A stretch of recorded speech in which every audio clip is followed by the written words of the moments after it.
Good morning all of you.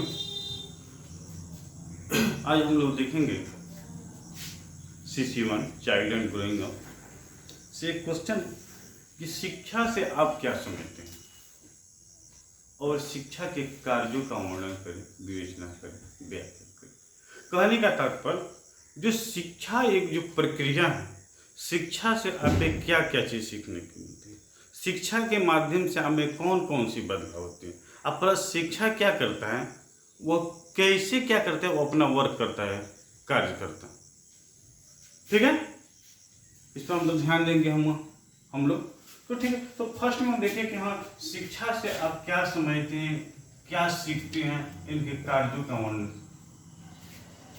ठीक है, तो सबसे पहले हम देखते हैं कि शिक्षित व्यक्ति जितने होते हैं उनमें कैसे कैसे परिवर्तन देखने को मिलते हैं। उनमें क्या होती है, सहनशीलता होती है, ईगो की भावना होती है, अपने आप को थोड़ा सा क्या करते हैं, वो हट कर महसूस करते हैं। ये सारी प्रवृत्ति होती है, फिर भी होती है तो कैसे होती है। ठीक है, तो हम लोग इस पे चर्चा। तो फर्स्ट में मानते हैं कि जो परिचय है, परिचय में कि शिक्षा से आप क्या समझते हैं। ठीक है, तो शिक्षा ये क्या है, गतिशील प्रक्रिया है। ठीक है, लिख दे रहे, थोड़ा सा लिख रहे हैं, शिक्षा एक गतिशील प्रक्रिया है। हम जानते हैं कि जी शिक्षा क्या होती है, एकाएक किसी के पास क्या होती है, नहीं आ सकती। उसके लिए हमें क्या करना पड़ता है, मेहनत करना पड़ता है, पढ़ना लिखना पड़ता है, समझना पड़ता है। तो इसीलिए कहा गया कि शिक्षा क्या है, एक गतिशील प्रक्रिया है। शिक्षा अभी तक अपनी लंबी यात्रा में अनेक सारे परिवर्तन देखने को मिले। बोले हम ही जैसे शिक्षा एक गतिशील प्रक्रिया है। शिक्षा लंबी यात्रा में, लंबी समय से हम देखते आ रहे हैं, उनमें बहुत सारी परिवर्तन देखने को मिलती हैं। तो यहाँ पे लिखते शिक्षा एक गतिशील प्रक्रिया, शिक्षा को बहुत लंबी समय से देखते और सुनते आ रहे हैं।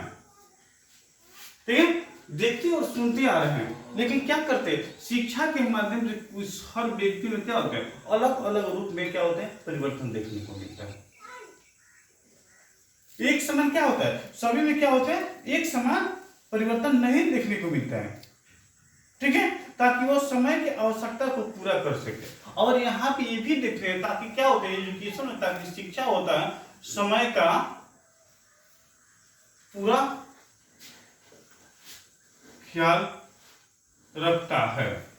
ठीक है, मनुष्य में जो भी परिवर्तन होता है समय के बिना नहीं होता है, समय के क्या होता है, अनुसार ही होता है, और समय का पूरा ख्याल रखता है। जो विशेष समय में विशेष आवश्यकता की पूर्ति करता है, जो विशेष समय होता है उस समय में विशेष आवश्यकता की क्या करता है, वह पूर्ति करता है। यही कारण है कि शिक्षा के कार्यों के बारे में विचारकों ने और शिक्षावादियों ने अपना रूप क्या किया, अनेक अनेक रूपों में दिया। यहाँ पे हम देखें, शिक्षा एक गतिशील प्रक्रिया, शिक्षा के क्या करते हैं, हम नाम बहुत पुराने समय से हम क्या करते हैं, लंबे समय से सुनते आते हैं, और शिक्षा के माध्यम से क्या होता है, मनुष्य में अनेक बहुत सारे परिवर्तन देखने को मिलती है, और वह परिवर्तन क्या होती है, एक समान क्या होते हैं, नहीं होता। तो उसी पे क्या हो, जो शिक्षावादी हुए, एक शिक्षार्थी हुए या शिक्षा मनोवैज्ञानिक हो, उनमें क्या होगा, अनेक प्रकार के क्या होगा, परिवर्तन उनमें देखने को मिले। और सभी की क्या होते हैं, जो सोच होती है क्या होती है, एक समान, सबकी सोच क्या होती है, अलग अलग होती है। लेकिन यहाँ पे देखना है कि शिक्षा के कार्य कैसे कैसे होता है। ठीक है, तो कुछ मनोवैज्ञानिक होते हैं, कुछ व्यक्ति होते हैं, वो उनकी जो कार्य होती है उस कार्य शैली को क्या करते हैं, अलग अलग रूपों में कैसे बांटते हैं। ठीक है, तो हम लोग क्या करेंगे, इस पर देखेंगे। परिचय में कि शिक्षा एक गतिशील प्रक्रिया, सभी व्यक्ति में शिक्षा एक समान क्या होती है, नहीं होती है। ठीक है, हम बहुत लंबे समय से, पुराने समय से शिक्षा को देखते आ रहे हैं, और शिक्षा ग्रहण करने की तरीका भी एक नहीं है, और शिक्षा देने की भी तरीका क्या होती है, एक समान नहीं होती है। और यह प्रक्रिया क्या होती है, एकाएक नहीं किसी में अनुकरण होती है, यह क्या होती है, एक सिस्टम, और एक धीरे धीरे क्या होती है, यह प्रक्रिया अनुकरण करने की होती है। और जो विशेष समय होता है उसमें विशेष परिवर्तन इनमें देखने को मिलता है, और समय के साथ क्या होता है, इनमें परिवर्तन देखने को मिलता है। ठीक है, इतना तो समझ में आ गया। उसके बाद देखने का हाँ शिक्षा से आप में कौन कौन से परिवर्तन देखने को मिलता है। ठीक है, जो शिक्षा एजुकेशन होता है उसमें आप में कौन कौन से परिवर्तन है। तो जैसे मानते हैं कि परिवर्तन देखते हैं हम क्या कि शिक्षा के कार्यों को निम्नलिखित रूप में परिवर्तन देखने को मिलता है। अब यहाँ पे हम लिख सकते हैं शिक्षा से, ठीक है, या शिक्षा के कार्य या शिक्षा के लिए शिक्षा के कार्यों को क्या निम्नलिखित भागों में विभाजित हैं, निम्नलिखित भागों में बांटा गया है। ठीक है, अब जिसे हम मानते निम्नलिखित कौन कौन से भागों में बांटा गया। अब फर्स्ट में देखते हैं व्यक्ति के प्रतिकार, मैंने व्यक्ति के प्रतिकार मैंने आपके प्रति करते हैं, आपके रुचि के प्रति, आपकी जिज्ञासा के प्रति, आप जो कार्य चाहते हैं उसी के प्रति होना चाहिए। शिक्षा एजुकेशन क्या कहता है, उसी आपको जिसमें क्या है, जिस चीज में रुचि है। चलिए फिर उस पर चर्चा की। सेकेंड इसमें देखें समाज के प्रतिकार, समाज के प्रति कार्य। थर्ड में देखा जाए समाज के प्रति क्या होगा, व्यक्ति के प्रति कार्य हो गया, समाज के प्रति कार्य हो गया, और उसके बाद हम देखते हैं कि राष्ट्र के प्रति कार्य, राष्ट्र के प्रति कार्य। ठीक है, इतना तो हम देखें। अब देखिए व्यक्ति की आवश्यकता अनेक होती है। अब यहां देखिए आवश्यकता अनेक, ठीक है, जीवन में शिक्षा का कार्य क्षेत्र में व्यवसायिक क्षेत्र क्या है, अनेक होती है। ठीक है, अब यहां पे देखिए हम क्या व्यक्ति की आवश्यकता। अब हर मनुष्य होते हैं क्या होते हैं, उनकी अलग अलग आवश्यकताएं होती है और उस आवश्यकता के अनुसार क्या करते हैं, कार्य करते हैं। शिक्षा का कार्य व्यक्ति की आवश्यकता की पूर्ति करना। ठीक है, जीवधारी होने के कारण भोजन वस्त्र मकान आवश्यकता की आवश्यकता क्या होती है, ज्यादा होती है, और उसके प्रतिकूल आवश्यकता और इन आवश्यकताओं के पूर्ण शिक्षा के माध्यम से हो सकती है। ठीक है, स्वामी विवेकानंद का कहना है कि शिक्षा का कार्य का पता लगाना जीवन की समस्याओं को क्या करना, समाप्त करना। अब जैसे यहाँ पे देखें हम कि व्यक्ति की प्रतिकार, जो मनुष्य होते हैं, मनुष्य के लिए क्या है, अनेक चीज की आवश्यकता है। जैसे मानते हैं कि यहाँ पे हम लिखे भोजन वस्त्र आवास। ठीक है, ये सारे उनकी क्या है, मुख्य आवश्यकता है, और इस आवश्यकता के लिए क्या है, शिक्षा क्या है, पूरा जिम्मेदार है। अब जैसे पास हमारे पास क्या होगा, क्वालिटी होगा, और उसी के अनुसार हम क्या करेंगे, अपने जीवन यापन को हम चलाने के लिए क्या करेंगे, तत्पर रहेंगे। और स्वामी विवेकानंद क्या कहते हैं कि आपके पास ऐसी शिक्षा हो, आपके पास ऐसी एजुकेशन है जिसके माध्यम से क्या करें, अपनी जो समस्या है उस समस्या का निदान निकाल सके। ठीक है, उसके बाद आपका नेक्स्ट पॉइंट है समाज के प्रतिकार। अब समाज का नाम तो आप लोग बहुत अच्छा से सुने हैं कि समाज के प्रति कैसी कार्य होनी चाहिए।